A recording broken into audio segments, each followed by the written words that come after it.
গল্প হয়তো তোমার জন্য। গল্পের দ্বিতীয় অংশ। সাদিয়া তাসনিম। সময়টা সব সময় নিজের গতিতে চলে যায়, এখনো তাই হচ্ছে। সেদিন সৌহার্দ্য চলে যাওয়ার পরে কেটে গেছে 3 মাস। সবাই নিজেদের জীবন নিয়ে ব্যস্ত হয়ে পড়েছে।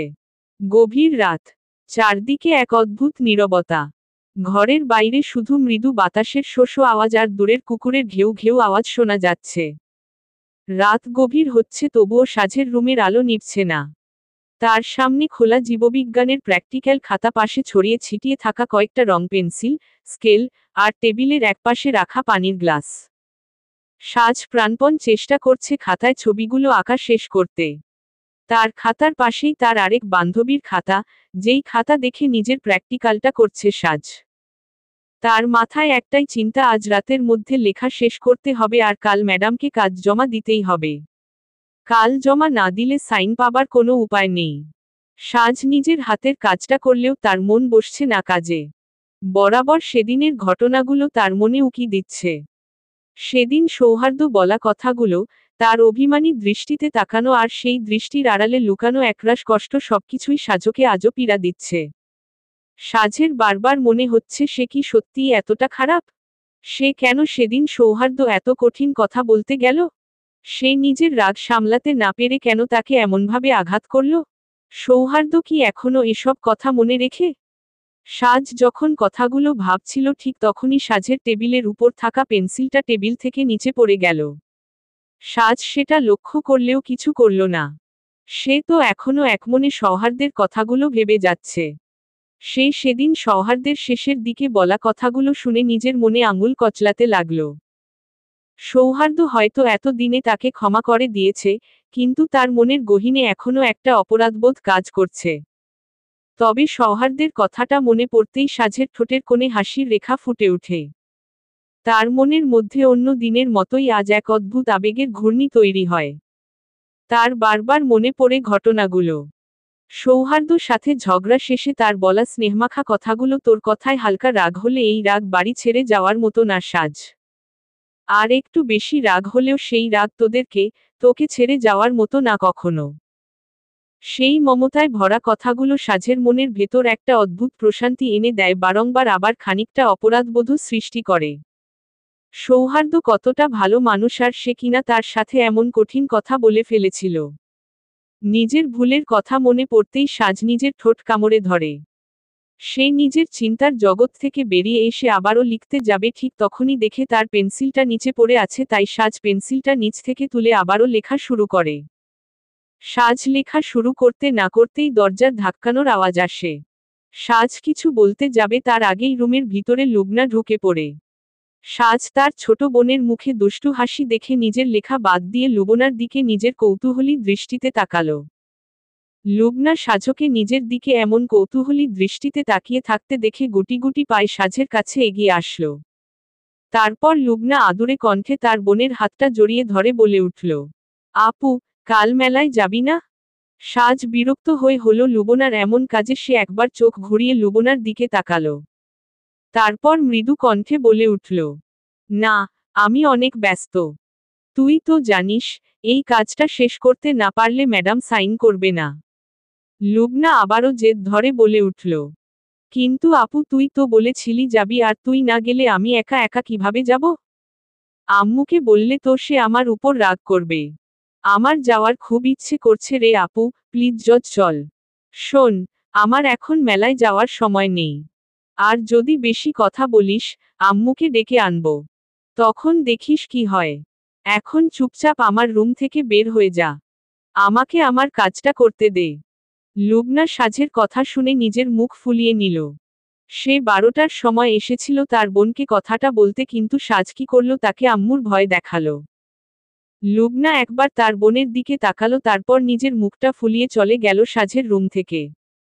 সাজ মেয়েটার চলে যাওয়ার দিকে কিছুক্ষণ তাকিয়ে রইল, তারপর আবার কাজের দিকে মনোযোগ দেওয়ার চেষ্টা করল।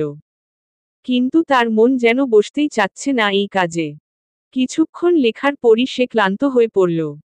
ঘরের শীতল বাতাসে সে টেবিলের উপর মাথা রেখে কখন যে ঘুমিয়ে পড়ল, তা সে নিজেও বুঝতে পারল না। রাত আরও গভীর হল। সমস্ত বাড়ি নিস্তব্ধ। এমন নীরবতা যে টেবিলের উপর রাখা ঘড়ির কাঁটার টিকটিক আওয়াজও স্পষ্ট শোনা যাচ্ছে।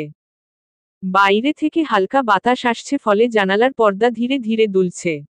ঠিক তখনই কেউ একজন সাজের রুমে প্রবেশ করল, খুব আস্তে, যেন তার পদচারণায় কোনো শব্দ না হয়।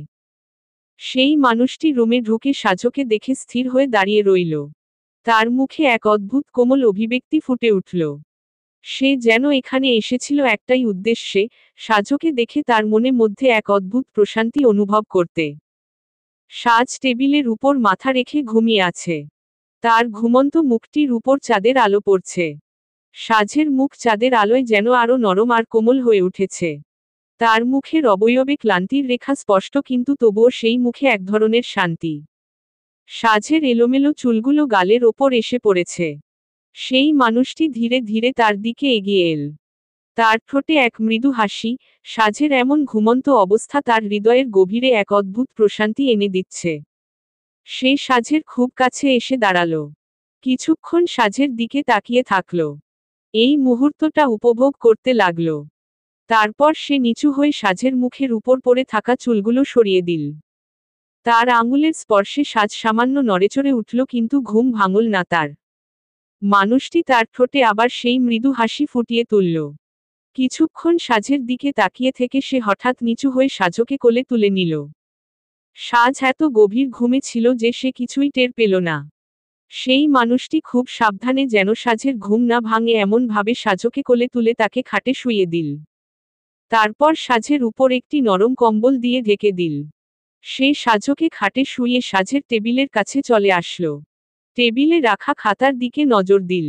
প্র্যাকটিক্যাল খাতাটা খোলা ছিল। খাতার বেশিরভাগ কাজ অসমাপ্ত এখনো। লোকটি খাতার দিকে তাকিয়ে বুঝল সাজ কাজ শেষ না করেই ক্লান্ত হয়ে ঘুমিয়ে পড়েছে। সে হাত বাড়িয়ে খাতাটা তুলে নিল, এক ঝলক পৃষ্ঠা উল্টে দেখল খাতাটা। তারপর সে আস্তে আস্তে খাতার অসমাপ্ত অংশগুলো পূরণ করতে শুরু করল। তার হাতের লেখাগুলো ছিল নিখুঁত, স্পষ্ট ও গোছানো। প্রায় আধা ঘন্টা পর খাতার কাজ শেষ করল। খাতা টেবিলে রেখে সে আবার সাজের দিকে তাকালো। সে টেবিল ছেড়ে উঠে দাঁড়িয়ে সাজের দিকে এগিয়ে গেল। তারপর সে পকেট থেকে একটি চিকন রূপার নূপুর বের করল। নূপুরটি চিকন, তাতে ছোট্ট ঘণ্টাও লাগানো। ঘণ্টাটি এতই ছোট যে তার আওয়াজ খুব মৃদু। রূপার নূপুরটি সে সাজের পায়ে পরিয়ে দিল। নূপুর পরানোর সময় তার ঠোঁটে এক মৃদু হাসি দেখা যাচ্ছিল। এই ছোট্ট উপহারটা দিয়ে সে সাজের প্রতি নিজের অনুভূতি প্রকাশ করছে। নূপুর পরানোর পর সে কিছুক্ষণ সাজের পাশে বসে রইল। তার চোখ সাজের শান্ত মুখের উপর স্থির। তারপর সে খুব ধীরে সাজের কপালে নিজের ওষ্ঠদ্বয় ছুঁয়ে দিল। সেই চুম্বন ছিল মৃদু, কিন্তু তাতে ভালোবাসার গভীরতা ছিল অসীম। সে সাজের কপালে নিজের ওষ্ঠ ছুঁয়ে মনে মনে বলে উঠল, তোর উপর আমি কখনোই রাগ করতে পারি না। তুই আমার জন্য কতটা গুরুত্বপূর্ণ তা তুই কখনোই বুঝবি না গাধি। সে আর রুমের মধ্যে থাকল না, তাড়াতাড়ি সাজের রুম থেকে বেরিয়ে আসলো। পরের দিন সকালে সূর্যের তীক্ষ্ণ রশ্মি সাজের মুখের উপর পড়তেই সাজ ঘুম থেকে জেগে উঠল। সাজ ঘুম থেকে জেগে ওঠে নিজেকে খাটের উপর দেখে কিছুটা অবাক হল। কাল রাতে সে কখন ঘুমিয়েছিল? সে কখন খাটে এসেছি? সাজ নিজের মনে কথাগুলো চিন্তা করতে করতে যখন পায়ের উপর থেকে চাদর সরিয়ে নিচে নামার জন্য পা তুলল, তখন সে তার পায়ে একটা অদ্ভুত ঠান্ডা অনুভূতি অনুভব করল। সাজ পায়ের দিকে তাকিয়ে দেখল তার পায়ে একজোড়া চিকন রূপার নূপুর। সাজ সেটা দেখার পর নিজের চোখ মুখ কুঁচকে নিল। সাজ অবাক হয়ে মনে মনে বলল, এটা কি? এটা কে দিল? আর কখনোই বা দিল? সাজ তাড়াতাড়ি নিচে নেমে দাঁড়ালো। সে টেবিলের দিকে চোখ দিতেই টেবিলের উপর রাখা ঘড়িটার দিকে তাকিয়ে দেখল 8:35 বাজে। সাজ এবার লাফ দিয়ে উঠল। সে তাড়াতাড়ি নিজের এসব চিন্তা বাদ দিয়ে রেডি হতে গেল। 5 মিনিটের মধ্যে রেডি হয় সাজ নিজের জিনিসপত্র গুছিয়ে ছুট লাগালো। আসমা বেগম তখন বাড়ির ছেলেদের খাবার দিচ্ছিলেন। তিনি সাজকে উপর থেকে বিদ্যুৎ বেগে দৌড়ে আসতে দেখে বলে উঠলেন, আজকেও মনে হয় দেরি হয়ে গেছে মেয়েটার। এই সাজ, খেয়ে যা কিছু। সাজ সিঁড়ি দিতে নামতে নামতে তার চাচিমণির কথাগুলো শুনতে পেল, কিন্তু সেদিকে না তাকিয়ে বাড়ির বাহিরের দিকে দৌড় লাগাতে লাগাতে বলে উঠল, এসে খাবো চাচি, এখন না। ক্লাসে ঢুকতে দেরি হলে বিটকেল স্যার সারা ক্লাস বাহিরে দাঁড় করিয়ে রাখেনি। এই স্যারটা প্রতিদিন বউয়ের সাথে ঝগড়া করে আসে কেলা, আর তার রাগ আমাদের উপর দেখায়। টেবিলে বসে থাকা সকলের সাজের কথা শুনে হেসে উঠল, তবে এক জোড়া চোখ সাজ চলে যাওয়া পর্যন্ত তার দিকে তাকিয়ে রইল। সাজ সবে মাত্র কলেজ থেকে ফিরেছে। আজ তেমন একটা ক্লাস হয়নি। 12টার দিকেই ছুটি হয়ে গেছে। আজকে বেলা বাড়ার সাথে সাথে পাল্লা দিয়ে বেড়ে চলেছে দাবাদাহ। গ্রীষ্মের শুরুতে যে গরম পড়ে নি তা হয়তো আজই পড়ে প্রকৃতি তার ক্ষোভ মেটাচ্ছে। তারপর কলেজ থেকে বের হয়ে একটা রিকশাও পায়নি সাজ, তাই বাধ্য হয়ে এতটা পথ হেঁটে এসেছে। প্যাচ পেচে ঘামে সে ভিজে নিয়ে একেকার অবস্থা। অস্বস্তিকর ভাবে বেড়েই চলেছে ঘামের নিঃসরণ। সাজ নিজের ফুরবল শরীরটা টেনে নিয়ে এসে তালুকদার বাড়িতে প্রবেশ করল। আস্তে আস্তে সামনের দিকে এগিয়ে গিয়ে ফ্যানের সুইচটা দিয়ে সোফায় উপর গিয়ে বসে পড়ল। সাজ নিজের হিজাবটা খুলে নিজের বেনি করা চুলটাও খোপা করে বসল। তার এত গরম লাগছে যে সে সেটা ভাষায় প্রকাশ করতে পারবে না। সাজ চোখ বুজে নিজের মাথাটা সোফার উপর এলিয়ে দিল, তারপর উচ্চ শব্দ তার মাকে উদ্দেশ্য করে বলে উঠল, আম্মুম্মুম্মুম্মু, একটু পানি দিয়ে যাও। কিছু সময় কাটল কিন্তু কোনো উত্তর আসলো না। সাজ আবারও তার আম্মুকে ডেকে আগের কথাটা বলে উঠল। একেতে সাজ অলস, তারপর আবার এখন সে ক্লান্ত, এখন সে মোটেও উঠে গিয়ে গ্লাসে পানি ঢেলে খাবে না। যখন দুইবার ডাকার পরও তার আম্মু কোনো কথা বলো না, তখন সাজ নিজের চোখ খুলে সামনে তাকালো। সামনের দিকে তাকাতেই সে নিজের চোখ গোল গোল করে নিল। সে দেখল সৌহার্দ্য তার দিকে পানির গ্লাসটা নিয়ে এগিয়ে আসছে। সৌহার্দ্য কয়েক মুহূর্তের মধ্যে পানির গ্লাসটা সাজের সামনে ধরে মৃদু কণ্ঠে বলে উঠল, নে ধর।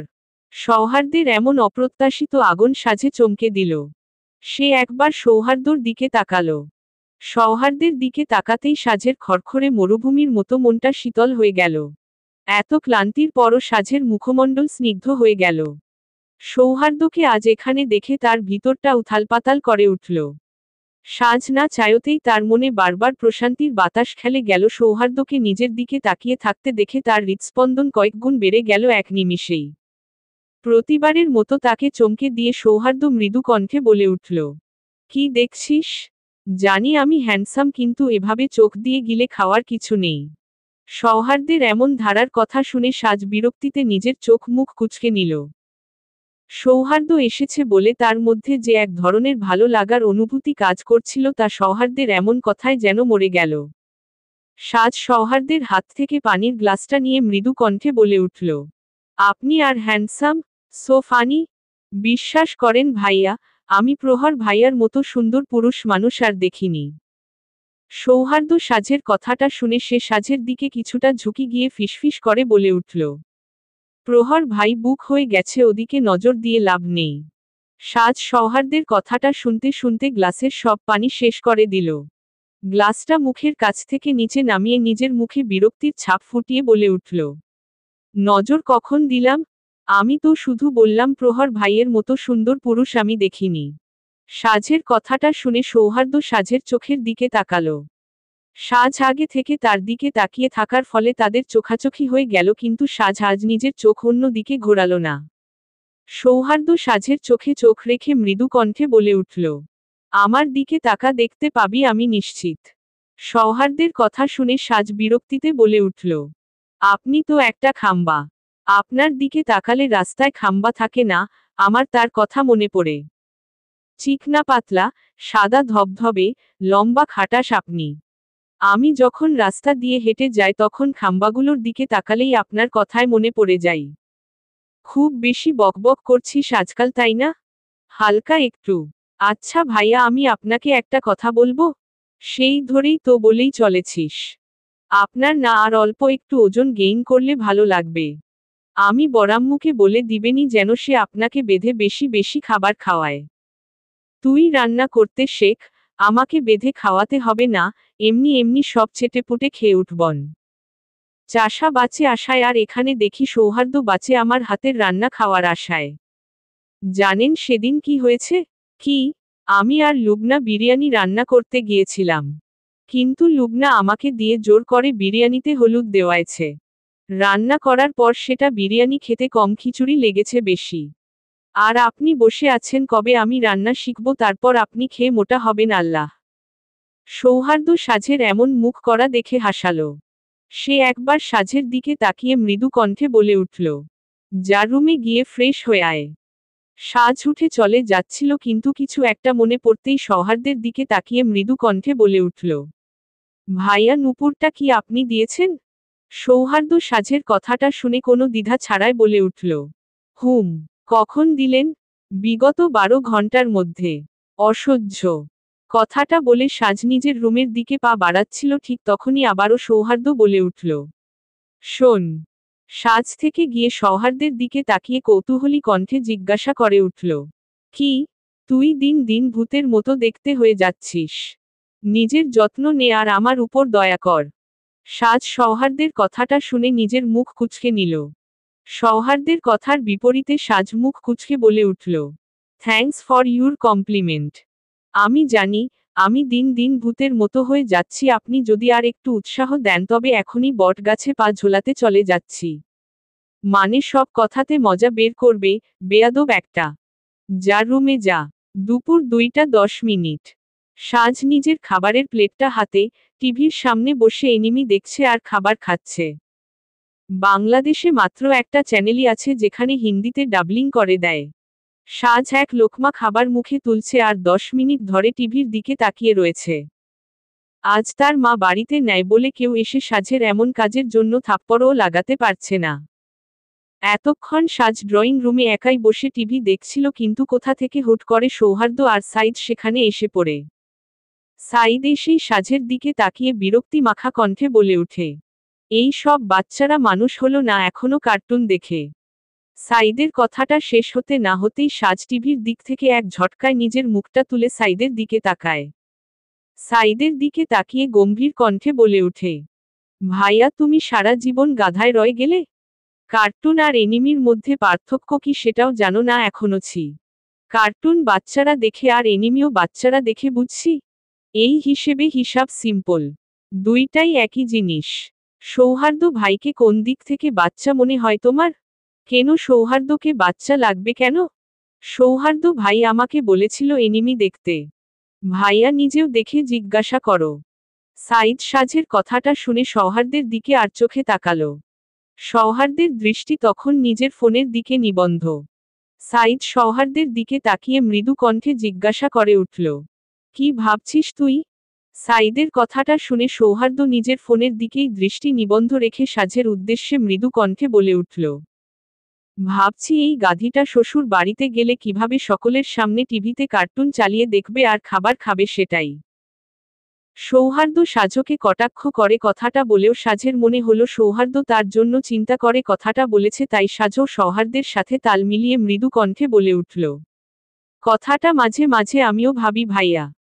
সাইদ আমার হয়ে গাধীটার মাথায় একটা চড় দিত। আমি ওরে বলেছি নিজের ইংরেজিকে ইমপ্রুভ করতে চাইলে ইংরেজিতে ডাব করা কয়েকটা এনিমি দেখবি, কিন্তু দেখো কি করছে। হিন্দি দেখছে, অসভ্য একটা। হিন্দিতে দেখলে যে ফিলিংসটা আসে তা ইংরেজিতে দেখলে আসে না ভাইয়া। এই জন্যই কোনো গুণী ব্যক্তি বলেছিল গাধাকে যতই পেটাও তাকে কখনো ঘোড়া বানাতে পারবে না।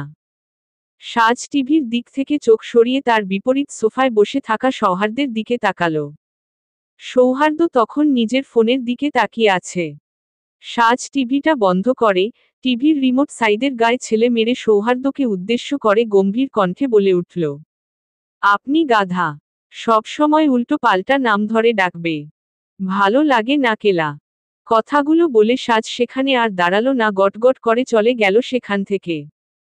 দেখেছিস সাইদ, ও আবারও কেলা বলে গেলে? ওকে আজ আমি ছাদ থেকে যদি ধাক্কা না মেরেছি। সৌহার্দ্য সাজকে উদ্দেশ্য করে কথাগুলো বললেও সেগুলোর কিছুই সাজের কানে গেল না। সাজ এখানে একটু আয় তো মা। আসমা বেগম রান্না ঘরে কাজ করছিলেন, ঠিক তখন সাজকে বাড়িতে প্রবেশ করতে দেখে গলা ছেড়ে সাজে ডাক দিলেন। সাজ বাগানের নিজের প্রিয় গাছগুলোতে পানি দিচ্ছিল। সে নিজের কাজ শেষ করে বাড়ির ভিতরে প্রবেশ করা মাত্র আসমা বেগম তাকে নিজের কাছে ডাক দেয়। আসমা বেগমের ডাক শুনে সাজের পা থমকে যায়। সে কোনো কথা ছাড়াই রান্না ঘরের দিকে চলে আসে। সাজ রান্না ঘরে এসেই দেখে আসমা বেগম চুলার পানি গরম দিয়ে উল্টো দিকে দাঁড়িয়ে অন্য কাজ করছেন।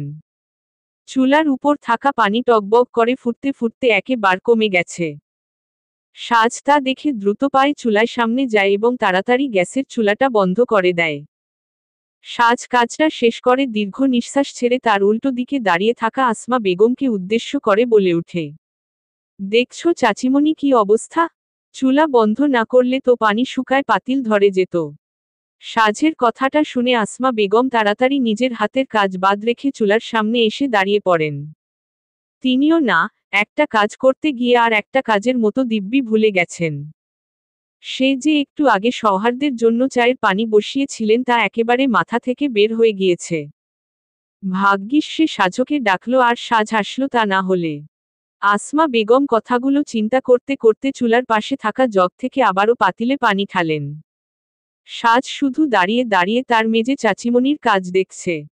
আসমা বেগমকে কোনো কথা বলতে না দেখে সাজ নিজেই স্বাভাবিক কণ্ঠে বলে উঠল, চা বানাবা নাকি রুটি বানাবা?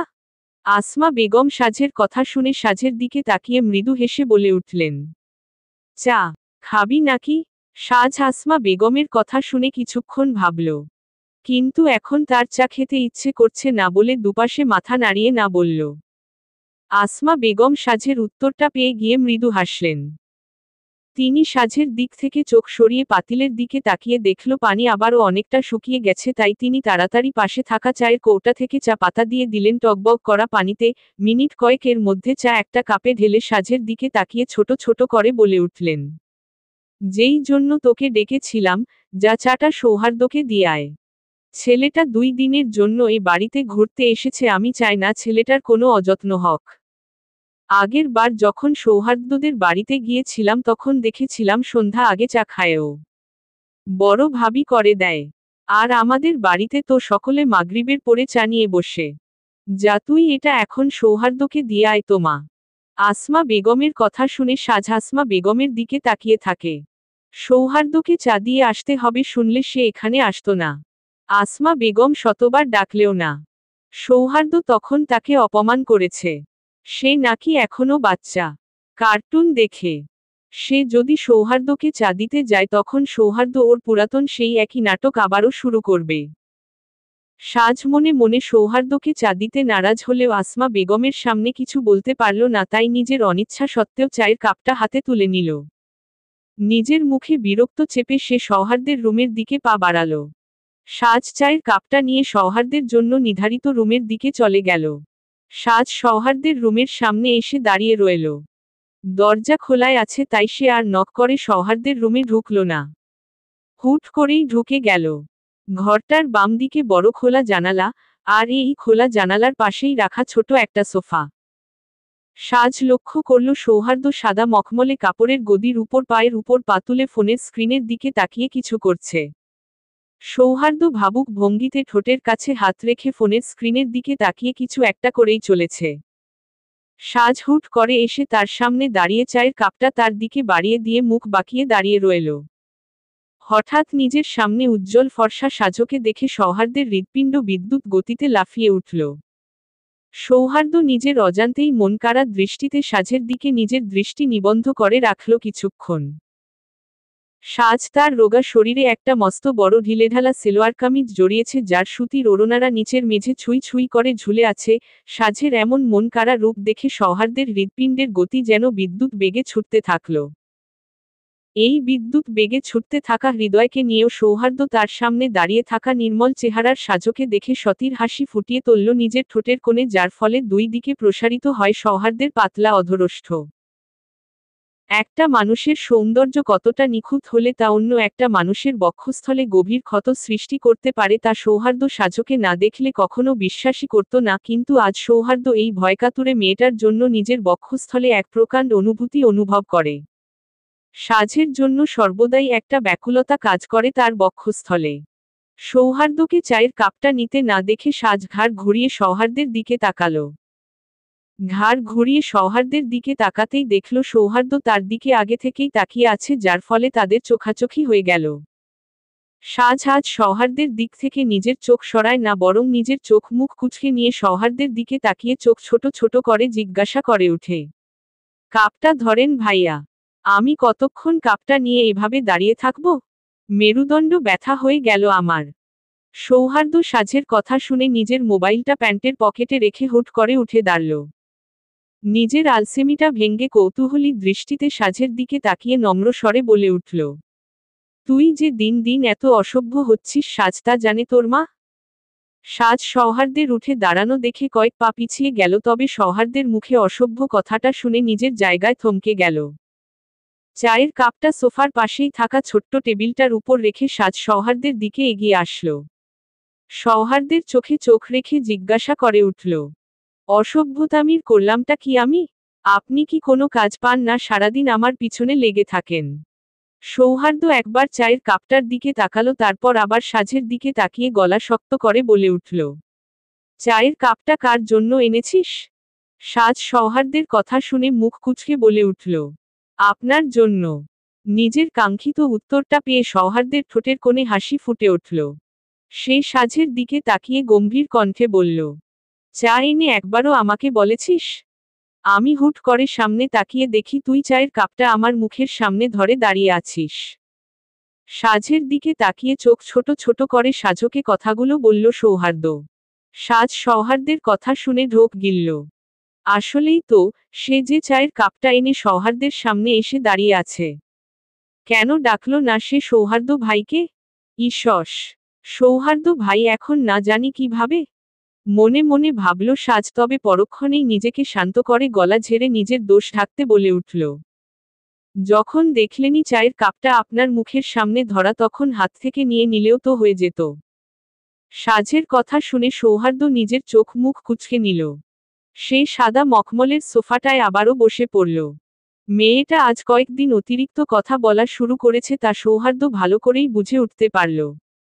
আগে একটা ভিতুর ডিম ছিল, কিন্তু এখন মুখে মুখে কথা বলা শিখেছে।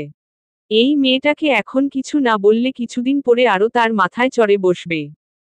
সৌহার্দ্য নিজের পকেটে থেকে ফোনটা বের করে আবারও ফোনের স্ক্রিনে মনোযোগ দিল। তবে তীক্ষ্ণ দৃষ্টিতে একবার সাজের দিকে তাকিয়ে ক্ষীণ কণ্ঠে আদেশের সুরে বলে উঠল, চায়ের কাপটা হাতে নে সাজ। সাজ সৌহার্দ্যের কথা শুনে সৌহার্দ্যের দিকে নিজের ভ্রু কুঁচকে তাকিয়ে থাকল। সৌহার্দ্য আসলো কি করতে চাইছে সাজ তাই বুঝতে চেষ্টা করল। সাজকে চুপচাপ দাঁড়িয়ে থাকতে দেখে সৌহার্দ্য এবার ধমকের গলায় বলে উঠল, চাটা খা। কি? খেতে বললাম না তোকে?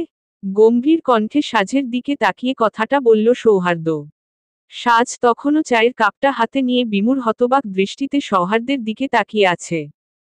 এই বিকাল বেলা সৌহার্দ্যের রুমে চা দিতে এসে সে ভাবতেও পারেনি সে এই মহামুশকিলে পড়বে। তা সৌহার্দ্যের সাথে লাগতে গিয়েছিল সে, তাই সৌহার্দ্য ক্ষেপে এখনই তাকে দাঁড়িয়ে চাটা খেতে বলল।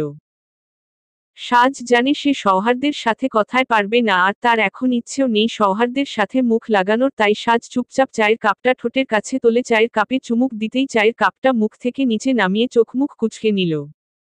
সাজ রং চা একদমই পছন্দ করে না। সে যখনই চা খায় তা দুধ চায় হয়। এই লোকটা সেটা ভালো করেই জানে। তাই তো ইচ্ছে করে তাকে নিজের জন্য আনা বিশ্রী চা খেতে দিয়েছে। রং চা দেখলেই সাজের গা গোলায়, তারপর আবার সৌহার্দ্য চা কফিতে কোনো প্রকার চিনি ছাড়া লিকার বেশি দিয়ে খায়। ঈষস, সাজকে এই বিশ্রী চায়ের বদলে বিষ এনে দিলে সে চুপচাপ খেয়ে নিতে পারবে, কিন্তু এখন এই কাপে আর একবারের জন্য চুমুক দিতে পারবে না। চায়ের কাপটা হাতে নিয়ে সাজ চোখ মুখ কুঁচকে মনে মনে কথাগুলো ভেবে দাঁড়িয়ে রইল। সৌহার্দ্য সাজের এমন অবস্থা দেখে শব্দ করে হেসে ফেলল।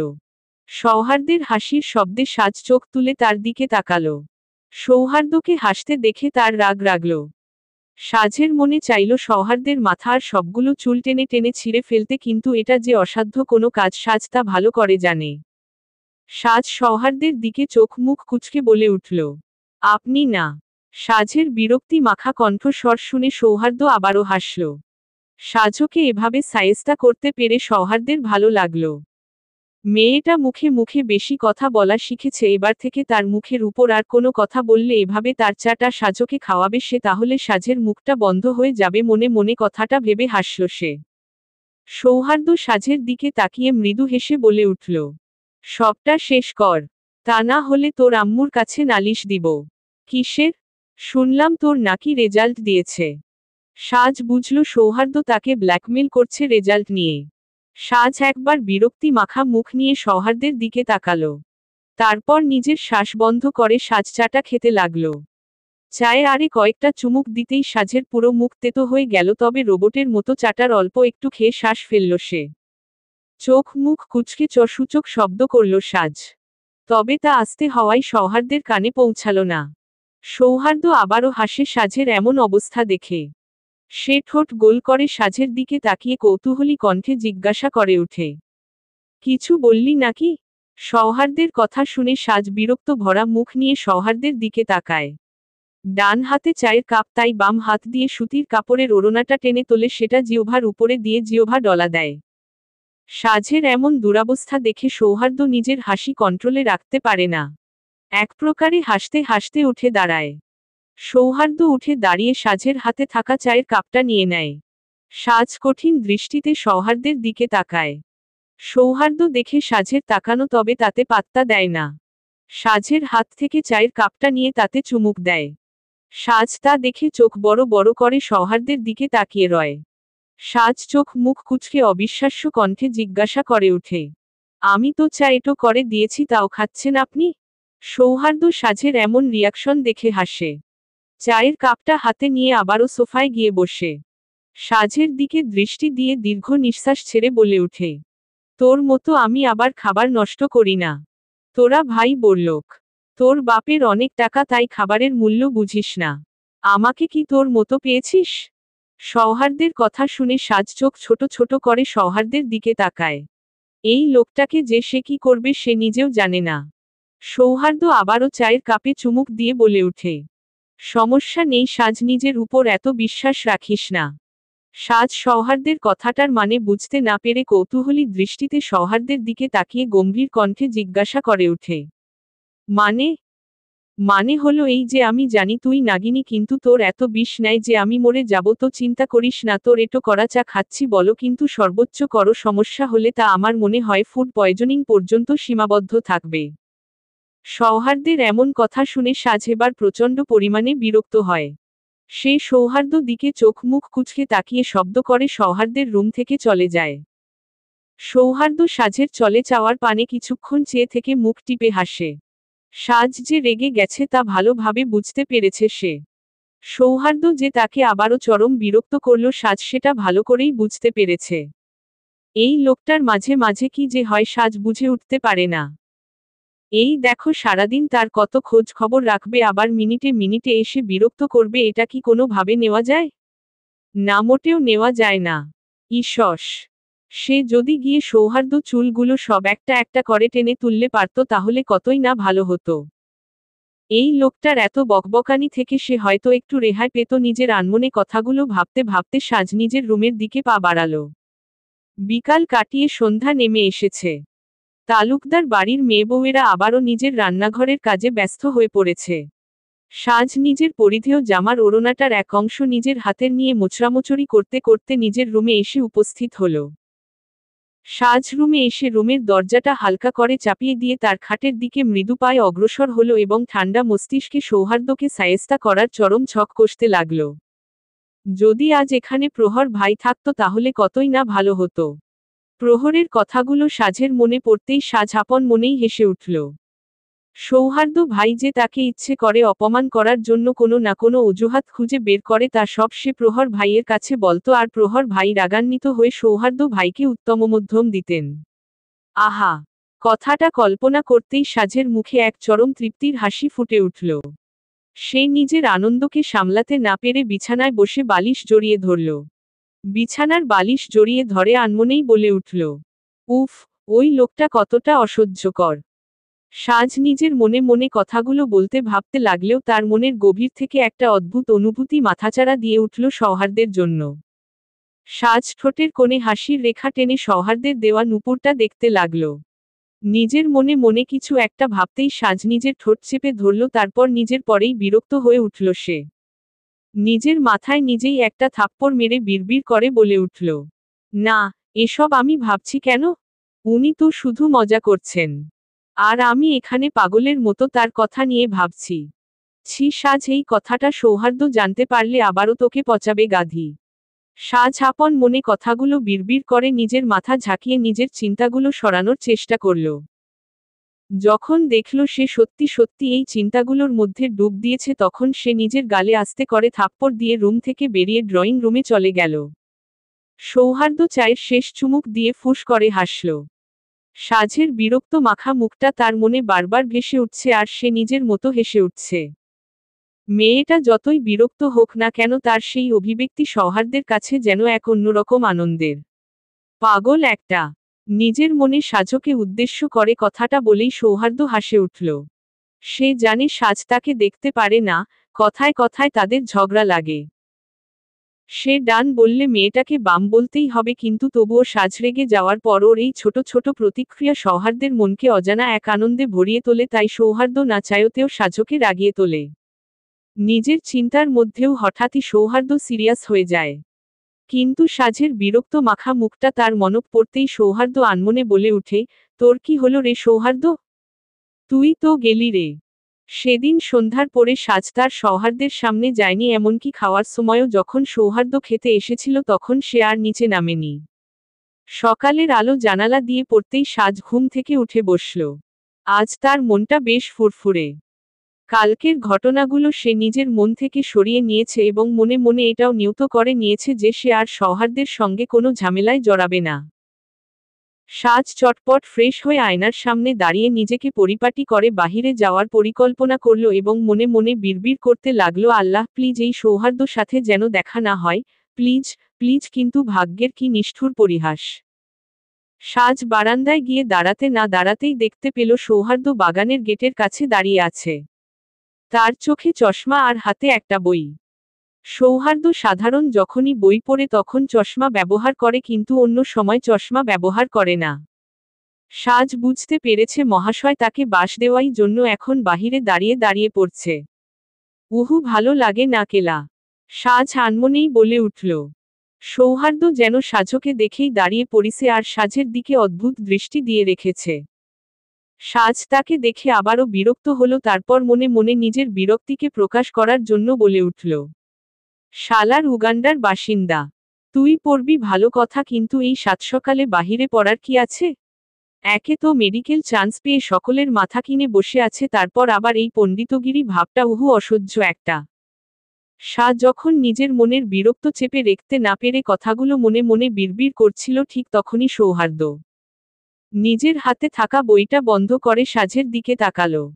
সাজকে একটা মিষ্টি হাসি দিয়ে বলে উঠল, সকাল সকাল এত রাগ নিয়ে ঘুম থেকে উঠেছিস কেন? সৌহার্দ্যের কথাটা শুনে সাজ নিজের মুখ কুঁচকালো। সৌহার্দ্যের দিকে তাকিয়ে নিজের ভ্রু গুটিয়ে নিল। সাজ সৌহার্দ্যের মুখমণ্ডল জুড়ে নিজের সূক্ষ্ম চাউনি নিক্ষেপ করল, তারপর মৃদু কণ্ঠে বলে উঠল, রাগ নিয়ে কে ঘুম থেকে উঠেছে? তুই? আচ্ছা চা খেলো, মন ভালো হয়ে যাবে। খাবি? সাজ সৌহার্দ্যের কথাটা শুনে নিজের চোখ মুখ কুঁচকে নিল। কাল সৌহার্দ্যের চায়ের কথা তার মনে পড়ে গেল। সে সৌহার্দ্যের দিকে তাকিয়ে মৃদু কণ্ঠে বলে উঠল, আপনার চায়ের কথা শুনলে তো আমার মাথা ঘুরতে শুরু করে। সৌহার্দ্য সাজের কথাটা শুনে শব্দ করে হেসে ফেলল, তবেও সাজের সামনে নিজের ঠোঁট চেপে বলে উঠল, আহা, আমার সাজবাতি, রাগ করো না। বল চা খাবি নাকি? সাজ এবার আর নিজেকে থামাতে পারল না। সৌহার্দ্যের এমন শব্দ করে হেসে ওঠাটা তার কাছে বিরক্ত লাগল। সে গম্ভীর হয়ে বলে উঠল, আচ্ছা আপনার সমস্যাটা কি? সব সময় আমার পিছনে লাগেন। আমি আপনার সঙ্গে ঝগড়া করতে চাই না ভাইয়া। প্লিজ আমাকে আমার মতো থাকতে দিন।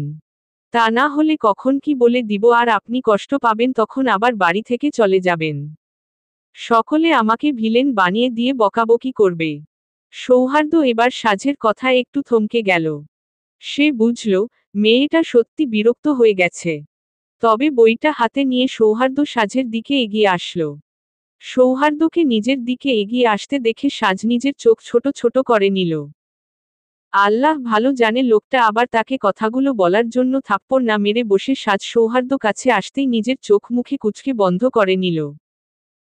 বেশ কিছুক্ষণ চোখ বন্ধ করে থাকার পরও যখন সৌহার্দ্য কিছুই করল না তখন সাজ এক চোখ খুলে সৌহার্দ্যকে দেখবার চেষ্টা করল এবং সাজ চোখ খোলার সাথে সাথে সৌহার্দ্য সাজের নাক টেনে মৃদু কণ্ঠে বলে উঠল, তুই রাগলে তো আরো সুন্দর দেখাস সাজ। তাহলে এবার থেকে তোকে বেশি বেশি করে রাগাতে হবে দেখি, কিন্তু আজ আর বিরক্ত করব না তোকে। আমার জন্য এক কাপ চা বানাবি দিবি? সাজ এখনো সৌহার্দের উপর রেগে আছে, তাই সে বিস্মিত হয়ে সৌহার্দের দিকে তাকালো আর মনে মনে কালকের ঘটনাগুলোর স্মৃতিচারণ করতে লাগলো। সে সৌহার্দের দিকে নিজের ভ্রু কুঁচকে বলে উঠল, কাল তো আমাকে দিয়ে আপনার তেতো চাটা জোর করে খাওয়ালেন, আর এখন আবার আমাকে এই বিষ বানাতে বলছেন? সৌহার্দ্য সাজের মুখ থেকে কথাটা শুনে হেসে উঠল। সে সাজের দিকে তাকিয়ে বলে উঠল, হ্যাঁ, কিন্তু এইবার চিনি দিয়ে তুই যেমনটা দুধ চা খাস তেমনই বানাবি। সৌহার্দের কথায় সাজের চোখ বড় হয়ে গেল। সে কিছু সময় সৌহার্দের দিকে একদৃষ্টিতে তাকিয়ে থেকে বলে উঠল, আপনি মনে হয় আমাকে নিয়ে মজা করতে এসেছেন। আপনি রং চায়ের বদলে দুধ চা খাবেন? সৌহার্দ্য সাজের কথাটা শুনে ঠোঁট গোল করে বলে উঠল, একদমই না। তুই যা ভাবছিস তার উল্টো, আমি তোর বানানো চা খেতে চাই। দেখি জীবনে কি কি করতে পেরেছিস। আমাকে বাদে তো তুই নাকি সবাইকে চা বানিয়ে খাওয়াইছিস। তাহলে আমি কি দোষ করলাম? সাজ এবার আর কিছু বলল না। সে বুঝতে পারল লোকটাকে চা বানিয়ে না খাওয়ালে লোকটা কিছুতেই তাকে বিরক্ত করা ছাড়বে না, তাই সে গোজগোজ করতে করতে রান্নাঘরে চলে গেল।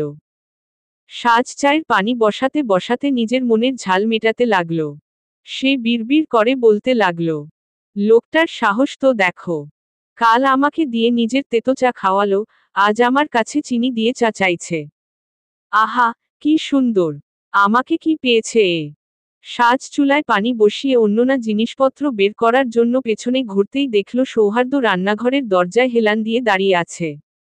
হঠাৎ সৌহার্দ্যকে দেখে বেচারা সাজ লাফ দিয়ে উঠল। তার বুকটা ধক করে উঠল। সৌহার্দ্যকে এখানে দাঁড়িয়ে থাকতে দেখে সে নিজের মুখে বিরক্তর রেখা টেনে বলে উঠল, আবার কি হলো? তুই তো একাই চা বানাচ্ছিস, তাই ভাবলাম তোর সঙ্গ দিতে আসি। সাজ নিজের রাগ নিয়ন্ত্রণ করে চুপচাপ চাপ সৌহার্দ্যের জন্য চা বানিয়ে দিল। সৌহার্দ্য তার সাথে টুকটাক কথা বলে গলেও সাজ সেগুলোর কোনো উত্তর দিল না। সে সৌহার্দ্যের জন্য চা প্রস্তুত করে চায়ের কাপটা হাতে তুলে সৌহার্দ্যের দিকে এগিয়ে দিল। মুখে একটা গম্ভীর ভাব টেনে বলে উঠল, এই নিন আপনার চা। আর দয়া করে আমার পেছনে আসা বন্ধ করুন ভাইয়া।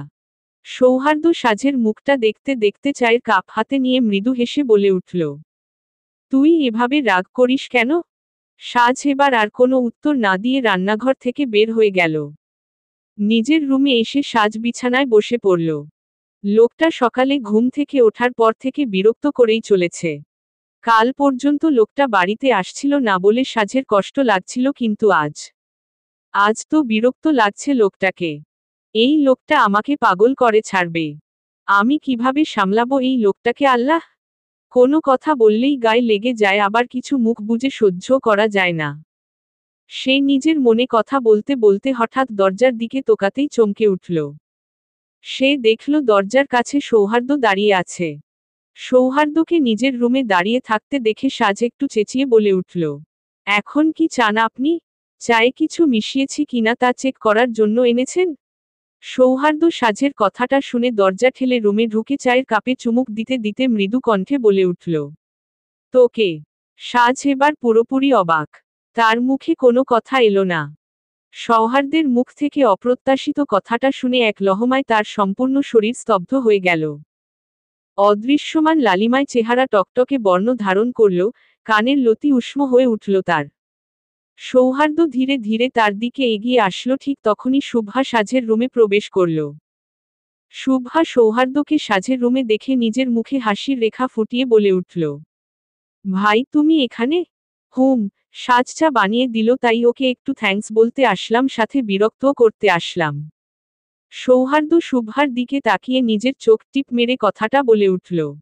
সৌহার্দ্যের কথা শেষ হওয়ার সাথে সাথে শুভ্রা হেসে উঠল। সাজ সৌহার্দ্যের কথাটা শুনে এখনো হতবাক হয়ে সৌহার্দ্যের দিকে তাকিয়ে রইল। তার মুখ থেকে একটাও শব্দ বের হলো না। সৌহার্দ্য একবার সাজের দিকে তাকিয়ে মৃদু হেসে শুভ্রাকে উদ্দেশ্য করে বলল, থাক তোরা, আমি বরং যাই। সাজ কিছু বলার আগেই সৌহার্দ্য রুম থেকে বের হয়ে গেল। সাজ স্থির হয়ে বসে রইল। তার হৃদস্পন্দন যেন থেমে গেছে। সৌহার্দ্যের কথাগুলো সাজের আনমনেই মনের ভেতর গভীরভাবে প্রভাব ফেলল। তালুকদার বাড়িতে বিকেলের পরিবেশটা সবসময়ই একটু অন্যরকম হয়।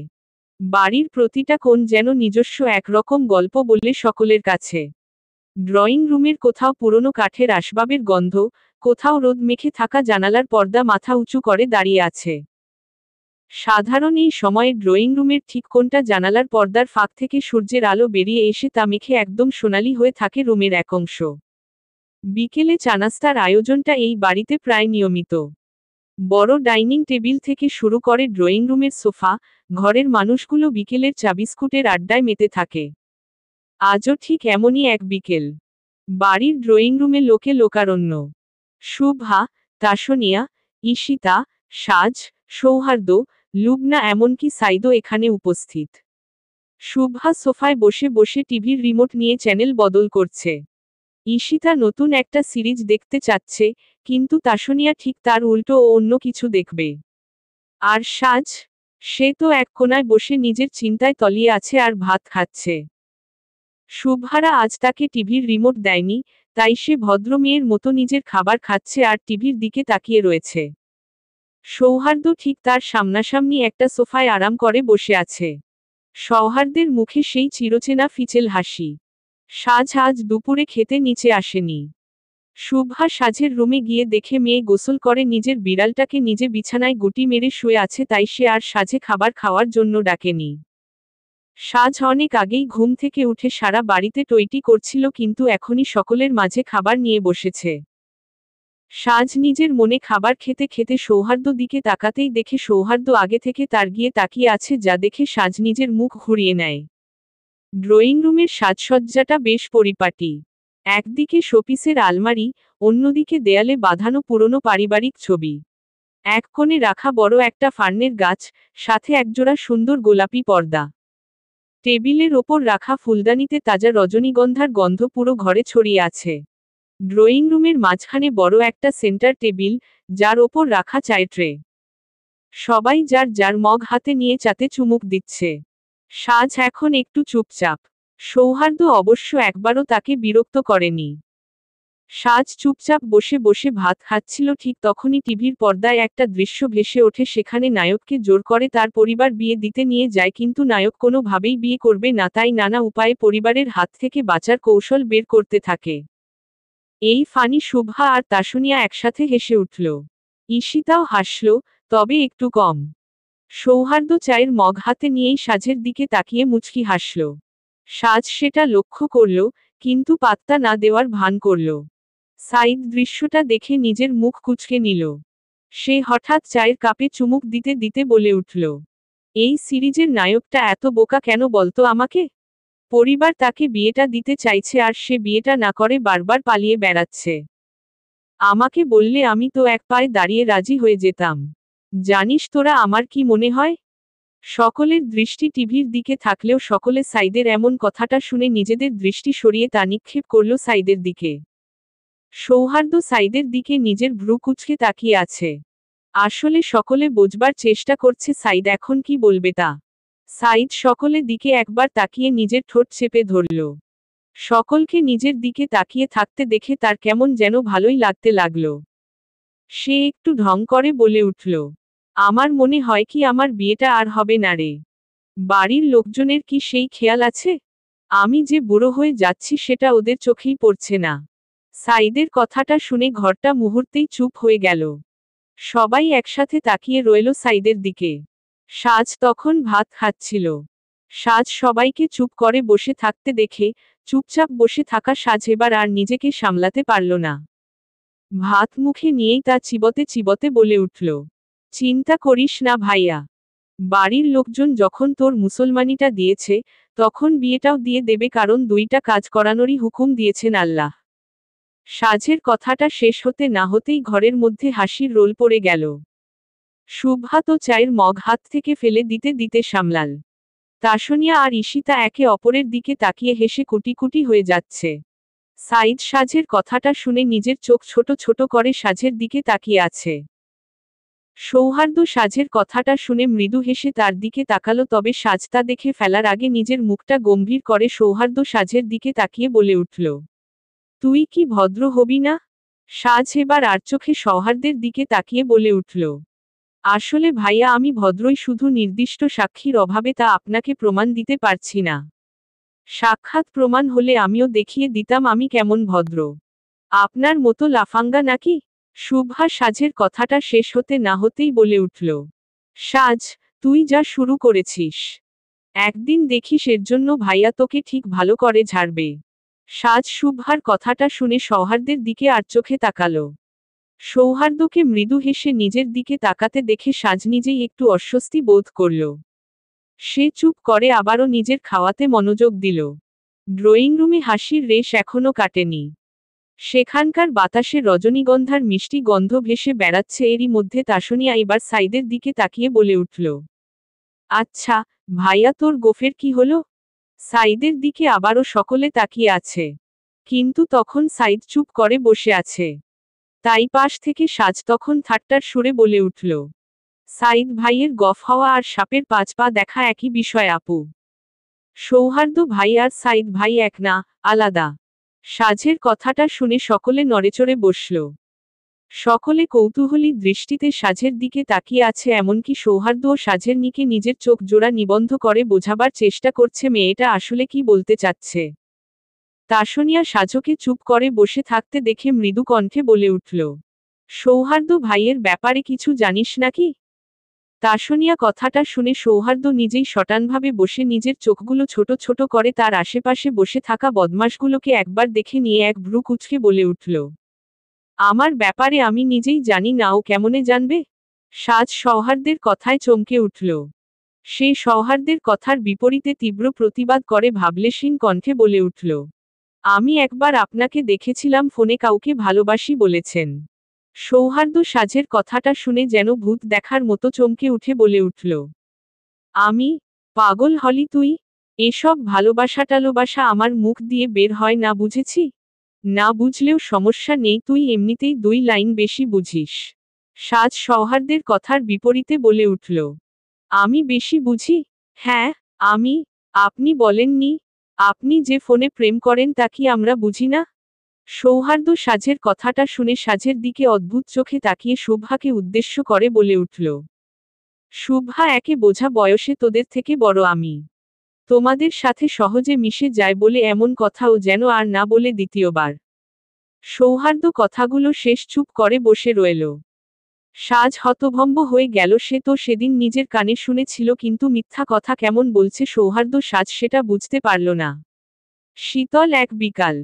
টেবিলের উপরে রাখা গরম চা আর কিছু স্ন্যাক্স, একদিকে আলো আধারিতে মিটমিট করছে শোপিসের আলোগুলো। ড্রয়িং রুমে সকলে মিলে গল্পে মগ্ন। টিভিটাও চলছে পাশেই, তবে কারো মনোযোগ সেখানে নেই। সকলে সাজার সৌহার্দ্যের কথা শুনতে ব্যস্ত। হঠাৎ করেই টেলিভিশনের পর্দায় একটি খবর প্রচারিত হতে শুরু করল, যা মুহূর্তের মধ্যে সবার মনোযোগ আকর্ষণ করল। খবরটি ছিল ভয়ঙ্কর সাথে হৃদয়বিদারক। আবারও হঠাৎ করে এক তীক্ষ্ণ ধ্বনি হয়ে ব্রেকিং নিউজ টিভির স্ক্রিনে ঝলসে উঠল। সংবাদ পাঠক তার কণ্ঠে উদ্বেগ এবং শোকের ছাপ স্পষ্ট করে তুলে বলে উঠল, বনানীতে 18 বছর বয়সী এক ছেলে তার নিজের বাবা মাকে নৃশংসভাবে খুন করেছে। এই ঘটনায় পুরো বাংলাদেশে তোলপাড় শুরু হয়েছে। সামাজিক যোগাযোগ মাধ্যমে খবরটি ইতিমধ্যে ভাইরাল হয়ে গেছে। এই কথা শুনে সকলের উপর যেন বজ্রপাত হলো। সাজ বিস্ময় ফিসফিসিয়ে বলে উঠল, কি বলছে? নিজের বাবা মাকে খুন করেছে? সাজ বিড়বিড় করে বলল। সৌহার্দ্য সাজের কথা শুনতে পেল। টিভিতে এখন হত্যাকাণ্ডের বিস্তারিত বিবরণ আসছে। ছেলেটির নাম, তার শিক্ষাগত পরিচয়, এবং ঘটনার পেছনের প্রেক্ষাপট। সংবাদে উঠে আসে, পারিবারিক কলহ থেকেই নাকি এই মর্মান্তিক ঘটনাটি ঘটেছে। ছেলেটি তার বাবার ব্যবসায় জড়ানো চাপ নিয়ে বিরক্ত ছিল এবং কিছুদিন ধরে হতাশাগ্রস্ত ছিল। পুলিশ ইতিমধ্যেই তাকে আটক করেছে। এ ঘটনার আরও ভয়াবহ দিক হচ্ছে, এটি সোশ্যাল মিডিয়ায় ব্যাপকভাবে ছড়িয়ে পড়েছে। লোকজন এ নিয়ে তীব্র প্রতিক্রিয়া জানাচ্ছে। টিকটক, ফেসবুক, ইউটিউব সব প্ল্যাটফর্মেই এই ঘটনা ট্রেন্ডিং। কিছু মানুষ ছেলেটিকে শাস্তি দাবি করছে, আবার কেউ কেউ তার মানসিক অবস্থার দিকে ইঙ্গিত করে দুঃখ প্রকাশ করছে। আর কিছু বলতে যাবে তার বাড়ির কারেন্টটা চলে গেল। খবরটা শুনে ড্রয়িং রুমে এখন সকলের মাঝে যেন পিনপতন নীরবতা বিরাজ করছে। সবাই নিজের চিন্তায় মগ্ন, এর মধ্যে হঠাৎ সাজ গম্ভীর কণ্ঠে বলে উঠল, এটা কেমন সমাজ হয়ে যাচ্ছে, যেখানে একজন ছেলে এমন নিষ্ঠুর কাজ করতে পারে? আমাদের কি ভালোবাসা, সহমর্মিতা সবই ফুরিয়ে যাচ্ছে সাইদ ভাইয়া? সকলে সাজের কথাটা মনোযোগ দিয়ে শুনল কিন্তু কেউ কোনো উত্তর দিল না। সকলে চুপ, নীরব। তুই প্রহর ভাইকে ভালোবাসিস? সকালের দিকে পুকুর পাড়ে সান বাঁধানো সিঁড়িতে আয়েশের সাথে বসে পানিতে পা ভেজাচ্ছিল শুভা। কালো সাদা রঙের ওভার সাইজের কামিজ, সাদা কালচে রঙের সুতির কাপড়ের ওড়না, বিকালের শান্ত ঠান্ডা বাতাসে আপন গতিতে উড়ছিল। শুভার খোলা চুলগুলো বাতাসের ঝাপটা এসে পড়ছিল মুখের উপর। হঠাৎ শুভা সাজের এমন কথা শুনে নিজের চুলগুলো মুখের উপর থেকে সরিয়ে রাগীক্ষিপ্ত দৃষ্টিতে সাজের দিকে তাকালো। এতক্ষণ শান্তভাবে বসে থাকা শুভা যেন রাগে থরথর করে কাঁপল লাগল। গালের ফর্সা চামড়া যে রাগের ফলে লাল হয়ে উঠেছে শুভার, তা ভালোভাবে বুঝতে পারল সাজ। সাজ শুভার রাগের ধার ধারল না। সে ধূপ করে শুভার পাশে বসে পড়ল। সাজ শুভার দিকে কিছুটা ঝুঁকে শূন্য দৃষ্টিতে তাকিয়ে রইল শুভার উত্তরের জন্য, কিন্তু শুভা কোনো উত্তর দিল না। সাজ শুভার কাছ থেকে কোনো উত্তর না পেয়ে একটু বিরক্ত হল। তারপরও সাজ শুভার দিক থেকে নিজের দৃষ্টি সরালো না। সাজ পুকুরের স্বচ্ছ পানির দিকে তাকিয়ে শুভাকে উদ্দেশ্য করে আবারও নম্র স্বরে বলে উঠল, তুই কি সত্যি সত্যি প্রহর ভাইয়াকে ভালোবাসিস না আপু? সাজ নিজের ঘাড় বাঁকিয়ে শুভা উদ্দেশ্য করে কথাগুলো বলার সময় শুভার হাতে একটা আধখাওয়া কলা দেখল। সাজ কলাটা শুভার হাত থেকে নিয়ে বিসমিল্লাহ বলে খাওয়া শুরু করল। শুভা সাজের কাছে চুপ হয়ে বসে রইল। মূলত কলা তার মোটেও পছন্দ না, কিন্তু শুভাকে একটু বিরক্ত করার জন্য সে কলাটা খেয়ে নিল। সাজের কথা শুনে বা সাজের কাজে শুভা টু শব্দটিও করল না। সাজ এবার বিরক্ত হল শুভার কাজে। অন্য সময় মেয়েটা বকবক করে, তার মাথার পোকা বের করে দেয়, আর কাজের সময় সে বোবা। সাজ নিজের নাকমুখ কুঁচকে শুভার দিকে তাকিয়ে নিজের হাত কচলাতে কচলাতে দীর্ঘ নিঃশ্বাস ছেড়ে বলে উঠল, জানিস প্রহর ভাইয়া দেশে আসছে? সাজের কথা শুনে বিস্ময়বিহ্বল হয়ে দুই ঠোঁট ফাঁকা হলে গেল শুভার। সে যেন শুভার কথা বিশ্বাসই করতে পারছে না। অধিক পরিমাণে বিস্ময়কর নিয়ে শুভা অত্যাশ্চর্য দৃষ্টিতে সাজের দিকে তাকালো। শুভার এমন মুখ দেখে সাজ মনে মনে হাসল। সাজ কলা খেতে খেতে এক ভ্রু উঁচু করে শুভার দিকে তাকাতেই তাদের চোখাচোখি হয়ে গেল। চোখাচোখি হয়ে গেলেও সাজ নিজের দৃষ্টি সরালো না। সাজের মুখে প্রহরের নামটা শুনে শুভার চোখের সামনে আপনা আপনি প্রহরের গম্ভীর মুখশ্রী ভেসে উঠল। প্রহরের কথা মনে পড়তেই শুভা চোখ বন্ধ করে নিল। দুহাত মুঠো করে চোখ বন্ধ করে বসে রইল সে। চোখ বন্ধ করতেই প্রহরের রাগী মুখশ্রী, প্রহরের কথা বলার ধরন, তেজি ভঙ্গিতে দৃষ্টি নিক্ষেপ করা সব তার চোখের সামনে ভেসে উঠল। প্রহরের কথাগুলো ভাবতেই শিরশির করে কাঁপুনি দিয়ে উঠল শুভার ক্ষীণ দেহটা।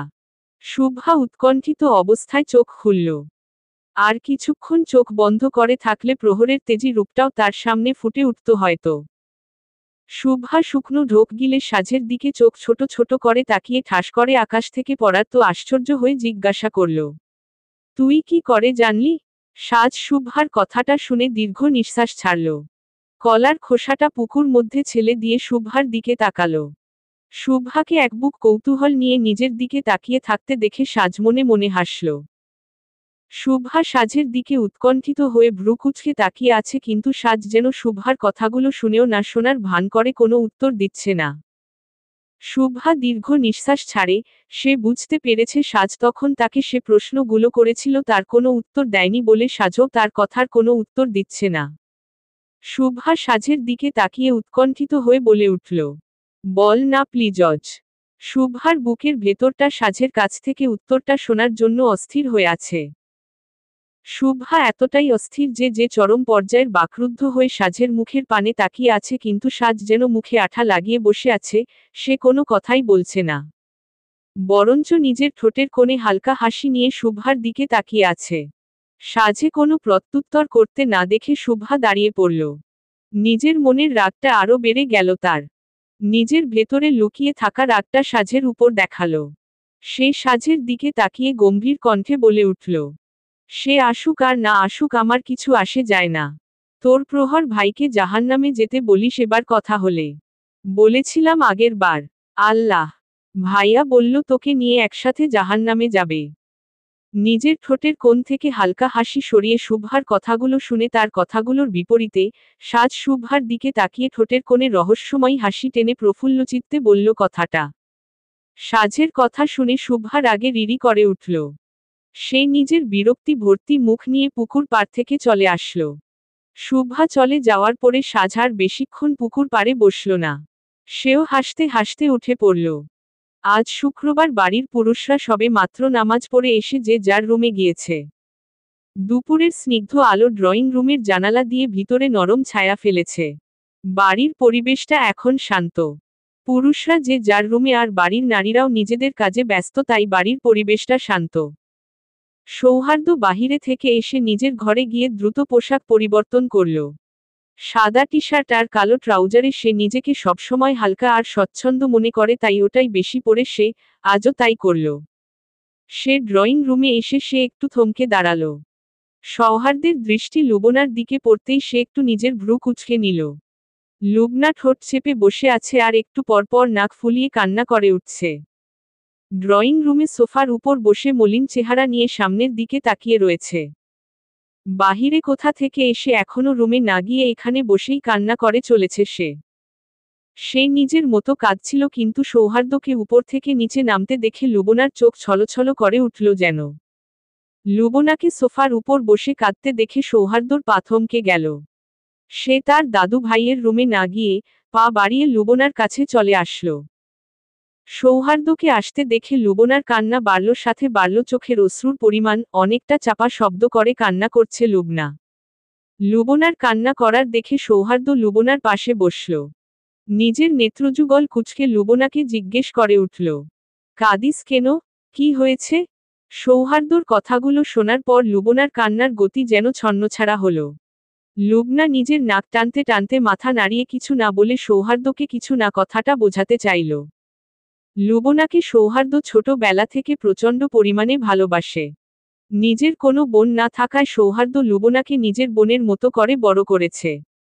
লুবনা কাঁদলে সে যে নিজে সহ্য করতে পারে না। লুবনার চোখের পানি তাকেও কষ্ট দেয়। সৌহার্দ্য লুবনার দিকে চোখ ছোট ছোট করে অনুরোধের কণ্ঠে লুবনাকে জিজ্ঞাসা করল, কি হয়েছে বোন, আমাকে বল। বলবি না? লুবনা নিজের চোখের পানি মুছে আশেপাশে তাকিয়ে নিল। আশেপাশে কাউকে না দেখে স্বস্তির নিঃশ্বাস ছাড়ল সে। তারপর ঠোঁটে উল্টো করে সৌহার্দ্যের দিকে তাকিয়ে মায়াবী কণ্ঠে বল উঠল, পাশের গ্রামে মেলা হচ্ছে। আপুকে বলেছিলাম তোমাকে বলতে যেন আমাদের নিয়ে যাও, কিন্তু। লুবনা কিন্তু বলে থেমে গেল। আজ সকালে সে সাজকে বলেছিল সৌহার্দ্যের সাথে কথা বলতে, যাতে সে তাদের সবাইকে মেলায় নিয়ে যেতে পারে, কিন্তু সাজ স্পষ্ট জানিয়ে দেয় সৌহার্দ্য ভাই নাকি এই কয়েকটি দিন ব্যস্ত থাকবে, তাই সৌহার্দ্যকে সে কিছু বলতে পারবে না, আর সেও যেন সৌহার্দ্যকে কিছু না জানায়। আজ 2টা বছর পর গ্রামে আবারও মেলা হচ্ছে। 2 বছর আগে একবার গিয়েছিল, এখন না গেলে তার মন খারাপ হয়ে যাবে। যদি আবার মেলা বন্ধ হয়ে যায়, মেলা না হয়, তখন লুবনার না যাওয়ার আক্ষেপটা থেকে যাবে, তাই সে সৌহার্দ্যকে নিজের আবদার জানালো। লুবনাকে কিন্তু বলার পরে থেমে যেতে দেখে সৌহার্দ্য কৌতূহলী কণ্ঠে জিজ্ঞাসা করে উঠল, কিন্তু কি? লুবনা নিজের বড় বোনকে বাস দেওয়ার মোক্ষম সময় দেখে নিজের চোখের পানি মুছতে মুছতে আশেপাশে একবার তাকিয়ে নিয়ে মৃদু কণ্ঠে বলে উঠল, আপু বলল তোমার নাকি সময় হবে না, মেলায় যেতে নিষেধ করেছে এবার। আচ্ছা ভাইয়া, তোমার কি সত্যিই সময় হবে না? সৌহার্দ্য লুবনার দিকে তাকিয়ে তার চোখের কোণে জমে থাকা জলকণাগুলো নিজের হাতের আঙুলের মাধ্যমে পরিষ্কার করে দিয়ে লুবনার দিকে তাকিয়ে নিজের ঠোঁটের কোণে মৃদু হাসির রেখা ফুটিয়ে তুলে বলে উঠল, তোর বোন সবসময় একটু বেশি বোঝে রে। আমি বলেছি নাকি আমার সময় হবে না আমার মিষ্টি লুবনার জন্য? তোর বোন যাবে না বলে আমার উপর দোষ চাপাচ্ছে বেয়াদব একটা। লুবনা সৌহার্দ্যের অন্য কথাগুলো যেন কানে নিল না। সে নড়েচড়ে বসে মৃদু কণ্ঠে আহ্লাদে গদগদ হয়ে বলে উঠল, সত্যিই তোমার আমার জন্য সময় হবে? সৌহার্দ্য লুবনার আহ্লাদী মুখটা দেখে হাসতে ভুলল না। মেয়েটাকে অনেকক্ষণ কাদার পরে এখন হাসতে দেখে সৌহার্দ্যের ভালো লাগল। সে যদি পারত তবে এখন গিয়ে সাজের কান টেনে লম্বা করে ছাড়ত। বেয়াদবটার জন্য লুবনা কতক্ষণ ধরে কাঁদল। সে একবারও তাকে বলেছে লুবনা মেলায় যাওয়ার জন্য মন খারাপ করেছে? নিজে নিজে বেশি কথা বলে দিল। সৌহার্দ্য দীর্ঘ নিঃশ্বাস ছেড়ে লুবনার কথার বিপরীতে বলে উঠল, হুম মম, 100 বার সময় হবে আমার। সৌহার্দ্যের থেকে যাওয়ার কথাটা পাকাপোক্ত করে লুবনা নিজের মুখে কৌতূহল নিয়ে সৌহার্দ্যের দিকে তাকিয়ে মৃদু কণ্ঠে বলে উঠল, আপু যে বলল তুমি নাকি ব্যস্ত থাকবে? লুবনাকে কৌতূহলী হয়ে প্রশ্নটা করতে দেখে সৌহার্দ্য নিজের ঠোঁটের কোণে হাসি ফুটিয়ে তুলল। তারপর লুবনার মাথায় হাত বুলিয়ে দিতে দিতে বলে উঠল, তোদের জন্য কোনো ব্যস্ততা নেই আমার। লুবনা আবারও খুশিতে গদগদ হয়ে সৌহার্দ্যের দিকে তাকিয়ে মৃদু কণ্ঠে জিজ্ঞাসা করল, আজ নিয়ে যাবে মেলায়? লুবনার কথাটা শেষ হতেই সৌহার্দ্য এক ভ্রু উঁচু করে শান্ত কণ্ঠে জিজ্ঞাসা করল, তুই কখন যাবি শুধু তাই বল? লুবনা এবার শব্দ করেই বলে উঠল, সন্ধ্যায়। সৌহার্দ্য লুবনার আনন্দ দেখে হাসল। তারপর মৃদু কণ্ঠে বলল, আচ্ছা নিয়ে যাব। সবাইকে রেডি হয়ে থাকতে বলিস। আমি দাদুভাইয়ের রুমে যাচ্ছি, তুইও সবাইকে বল গিয়ে, হাতে সময় কম।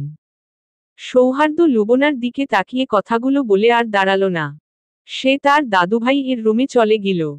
আর লুবনা সৌহার্দ্যের যাওয়ার পানে তাকিয়ে খুশিতে মিটি মিটি হাসতে লাগল। জানিস শুভা, পৃথিবীতে অনেক রকমের অত্যাচার আছে, যার মধ্যে ভালোবাসার অত্যাচার হচ্ছে সবচেয়ে ভয়ানক। এ অত্যাচারের বিরুদ্ধে কখনো কিছু বলা যায় না, আবার কখনো কিছু সহ্য করাও যায় না। এই কয়েক বছরে আমি তা ভালো করে বুঝতে পেরেছি।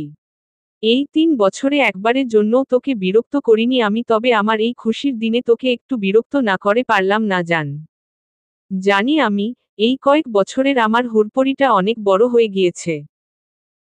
জানি তুই আগের মতো আর পাগলামি করিস না, হুটহাট সকলের সামনে ঠোঁট ফুলিয়ে কেঁদে দিস না, সাজের সাথে 2টা চকলেট জন্য মারামারি করিস না আগের মতো, বেকার কথা বলে কারোর মেজাজ গরম করাস না। জানিস তুই, তোকে নতুন রূপে পাওয়ার জন্য অপেক্ষার প্রহর গুনছি আমি, এই নগণ্য প্রহর। তবে আমার প্রহর যেন কিছুতেই শেষই হচ্ছে না, তবে আর কিছু দিনের মধ্যে আমার অপেক্ষার প্রহর শেষ হবে ইনশাআল্লাহ। তোকে আবারও আগের মতো দুচোখ ভরে দেখতে পাবো প্রতিটা সময়ে। জানিস পুরুষ জাতির এক ভুল ধারণা আছে, সে মনে করে সে যাকে পছন্দ করে সেই মেয়েও তাকে একদিন না একদিন পছন্দ করবেই।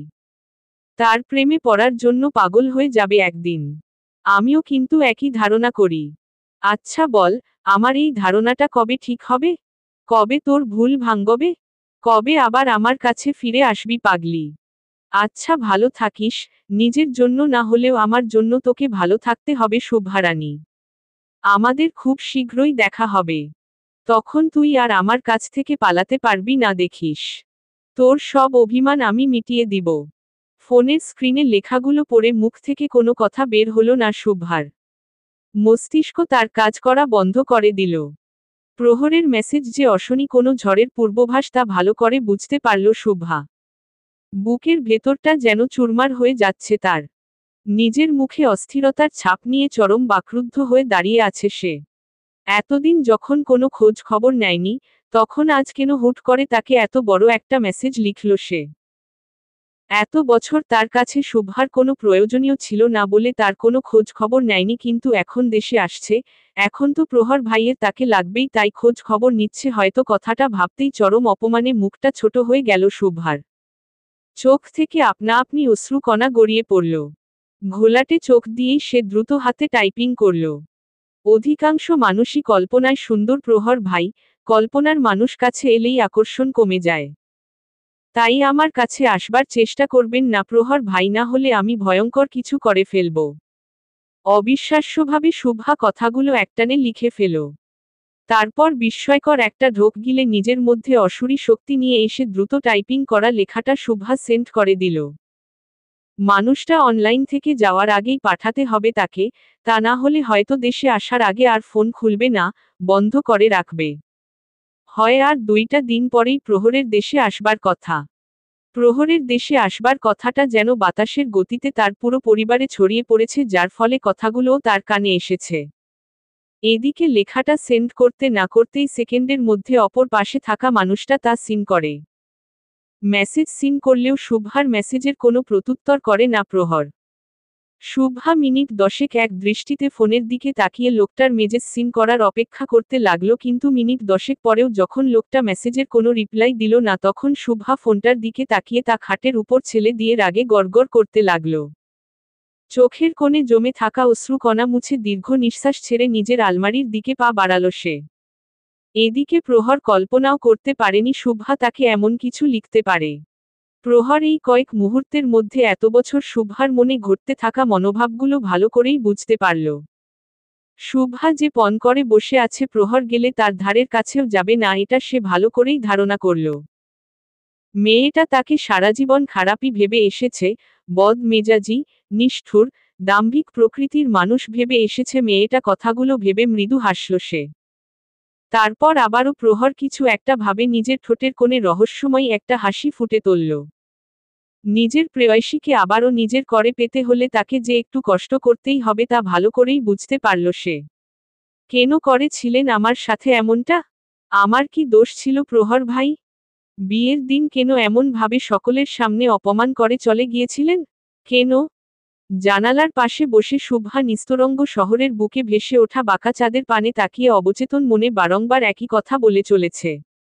কিছুক্ষণ পর পর ফুপিয়ে ফুপিয়ে কেঁদে উঠছে সে। ফর্সা সুশ্রী মুখমণ্ডলটা লালচে আবরণ ধারণ করেছে তার। পরিষ্কার আকাশের বুকে ভেসে ওঠা চাঁদের চকচকে আলো এসে পড়ছে শুভার মুখশ্রীতে। নিদারুণ একটা উপমা সৃষ্টি হয়ে তার মুখে। চারধার কাঁপিয়ে যে তীব্র নিস্তব্ধতা ছিল পরিবেশে, তা এখন ঝিঝি পোকার ডাকে ভরে উঠেছে। শুভার সামনেই পড়ে আছে লাল টুকটুকে একটা বেনারসি। বেনারসি শাড়িটার দিকে আবারও তাকাতেই শুভার কান্নার গতি বেড়ে গেল। বুকের মধ্যে অজানা একটা ভয়ের সৃষ্টি হলো। বুদবুদ করে জেগে উঠল পুরাতন সেই স্মৃতিগুলো। সারা জীবন যার সাথে বাধা পড়েছে তার, এখন তাকে সে যেন কোনো ক্রমেই সহ্য করতে পারে না। উপর উপর সে যতই প্রহরের উপর অনীহা দেখাক না কেন, সে জানে তার অবচেতন মন প্রহরের কাছেই বাধা পড়েছে অনেক আগে। তবে কেন সে প্রহরকে সহ্য করতে পারে না? তার দেওয়া অপমানের জন্য? নাকি তার দেওয়া কষ্টগুলোর জন্য?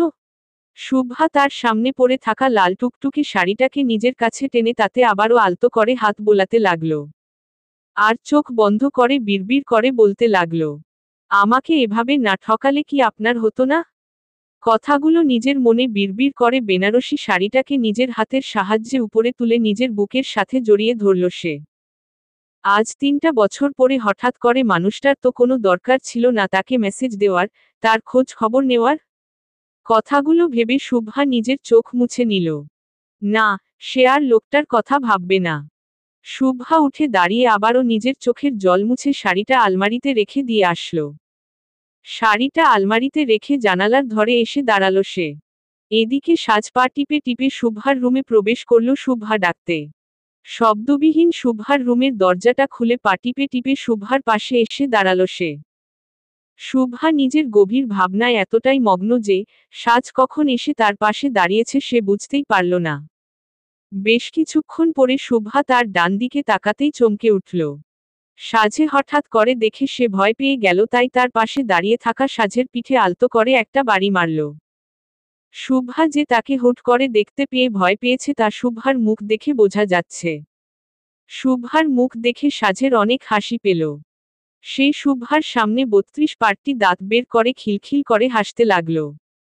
শুভা সাজের হাসি দেখে ভ্রু কুঁচকে সাজের দিকে তাকালো, তারপর রুমের লাইটটা অন করে বিছানার উপর গিয়ে বসল। সাজও ছোট ছোট পায়ে শুভার কাছে এসে মৃদু কণ্ঠে জিজ্ঞাসা করে উঠল, আজ নিচে আসিসনি কেন আপু? শুভা চোখ অন্য দিকে ঘুরিয়ে দীর্ঘ একটা নিঃশ্বাস ছেড়ে সাজকে বলল, ভালো লাগছিল না রে ভাই, তাই আর নিচে যায়নি। শুভার এমন বেখাপ্পা মার্কা উত্তর শুনে সাজ নিজের চোখ মুখ কুঁচকাল। শুভাকে টেনে নিজের আরো কাছে এনে বলল, প্রহর ভাইয়ের কথা ভাবছিলি বুঝি? সাজের মুখে এমন কথা শুনে শুভা চোখ বড় বড় করে নিল। মেয়ে তার থেকে 3 বছরের ছোট, কিন্তু শুভার কিছু হলে সাজ যেন কেমন করে বুঝে যায়।